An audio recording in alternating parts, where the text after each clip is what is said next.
தமிழகம் எங்கும் கிளைகள் கொண்ட Annamalai institute of hotel management and hospital management படிப்பில் சேர்வதற்கான அட்மிஷன் நடைபெறுகிறது.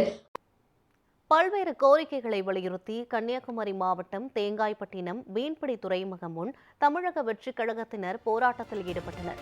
இதுகுறித்த கூடுதல் விவரங்களை செய்தியாளர் ரமேஷ் வழங்க கேட்கலாம். ரமேஷ், என்னென்ன கோரிக்கைகளை முன்வைத்து தமிழக வெற்றிக் கழகம் சார்பில் இந்த போராட்டமானது மேற்கொள்ளப்பட்டு வருகிறது, சொல்லுங்க.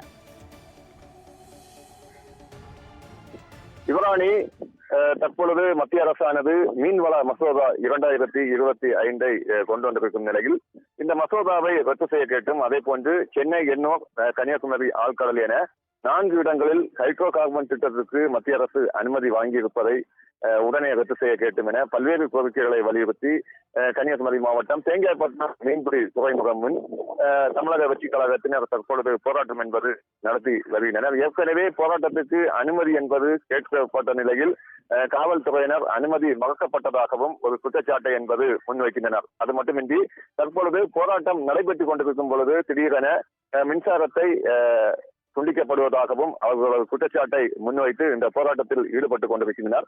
மீன்வள மசோதா 2025 மத்திய அரசு கொண்டுவரும் பட்சத்தில் அது நடைமுறைப்படுத்தப்பட்டால் மீனவர்கள் பல்வேறு இன்னலுக்கு ஆளாகி வருவார்கள் என ஒரு குற்றச்சாட்டை முன்வைக்கின்றனர். குறிப்பாக குறிப்பிட்ட மீன்களை பிடிக்கக்கூடாது என்று கூறாமல் சூறை மீன்கள், அதே போன்று திரட்சி உள்ளிட்ட மீன் வகைகளை ஆழ்கடலில் இருந்து பிடிக்கக்கூடாது எனவும் குறிப்பிடப்பட்டிருப்பதாகவும், அதே போன்று மீன் பிடிக்க செல்லும் பொழுதும் சென்றுவிட்டு வரும் பொழுதும் இங்கு மீன்வளத்துறை அதிகாரிகளிடம் தெரிவிக்க வேண்டும். அதே போன்று எந்தெந்த பகுதிகளில் இருந்து மீன்கள் பிடிக்கின்றனர் எனவும் தெரிவிக்க வேண்டும் எனவும், அதே போன்று தொடர்ச்சியாக 200 நாட்டிற்கு தொலைவுக்கு அந்த புறம் சென்று மீன்கள் பிடிக்கக்கூடாது எனவும் கடுமையான ஒரு கட்டுப்பாடுகள் இந்த சட்டத்தின் மூலம் கொண்டு வர இருப்பதாகவும் அவர்கள் தெரிவிக்கின்றனர். தொடர்ச்சியாக இந்த மீன்வள மசோதா நடைமுறைப்படுத்தப்பட்டால் மீனவர்கள் பெருமளவில் பாதிக்கப்படுவார்கள் என குறிப்பிட்டு அவர்கள் இந்த போராட்டம் என்பது ஈடுபட்டு கொண்டிருக்கின்றனர்.